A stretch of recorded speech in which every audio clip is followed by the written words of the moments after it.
도민 여러분 안녕하십니까? 경기TV 뉴스 송준민입니다. 첫 번째 소식입니다.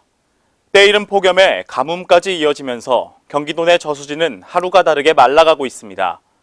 이에 경기도는 심각한 가뭄 사태를 극복하기 위해 총력을 다하고 있는데요. 예비비 집행을 포함한 단기 대책을 마련하고 해마다 되풀이되는 악순환을 끊기 위해 중장기 대책을 병행합니다. 최근 경기도의 강수량이 평년 55% 수준에 머물면서 도내 341개 저수지의 평균 저수율은 평년의 절반밖에 되지 않습니다. 이에 경기도는 긴급회의를 갖고 대책 마련에 나섰습니다. 농업용수와 생활용수, 공업용수로 나눠 단기와 중장기 대책을 논의했습니다. 먼저 농업용수는 논물이 마르고 밭작물 시든 피해가 늘어나는 추세로 현재 32,000톤의 물을 논과 밭작물에 공급 중입니다.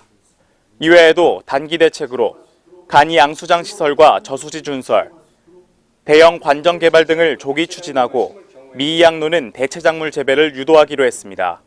단기적인 긴급한 대책 그리고 그것을 벗어나서 할 수 있는 중기 대책 이런 것에 중점적으로 논의에 초점을 맞춰서 대책을 마련하도록 하겠습니다. 직불금 지급 기준과 특별 재난 지역 지정 등 실정에 맞지 않는 법령에 대해선 중장기 대책으로 개선하기 위해 중앙정부에 건의할 계획입니다. 성남시 콜센터가 친절한 서비스, 효율적인 운영으로 품질 경영 시스템 ISO 9001 인증을 획득했습니다. 국제 인증기관인 주식회사 ICR 인증원이 성남시 콜센터의 경영표준 매뉴얼, 절차서, 지침서 등 서비스 체제 전반을 심사해 품질 경영 시스템 인증서를 발행했습니다. 인증 범위는 콜센터 운영과 서비스 분야입니다. 지난 2008년 1월 문을 연 성남시 콜센터는 평일 오전 8시 30분부터 오후 6시 30분까지 20명의 상담 인력이 하루 평균 1,300여 건의 고객 문의 전화를 받아 응대하고 있습니다. 차량 등록, 여권 발급, 경제, 교통, 세무 분야 등 성남시 행정 관련 상담을 포함해 지역에서 일어나는 각종 행사와 일상생활의 불편 사항, 대중교통, 전화번호 안내 등 다양한 분야에서 시민의 궁금증을 풀어주고 있습니다. 2016년 2월부터 콜센터 자체 시스템을 구축해 지방세와 환경 개선 부담금을 자동 조회할 수 있도록 하고 문의 전화가 폭주할 때는 상담사가 고객에게 전화를 걸어 상담하는 아웃바운드 콜백 서비스도 제공하고 있습니다. 안양시 비산동에 소재한 체험농장에서는 어린이집 아이들과 함께하는 텃밭 축제가 열렸습니다. 싱그러운 텃밭에서 열린 쑥쑥 어린이 텃밭 축제, 그 자세한 소식 전해드립니다.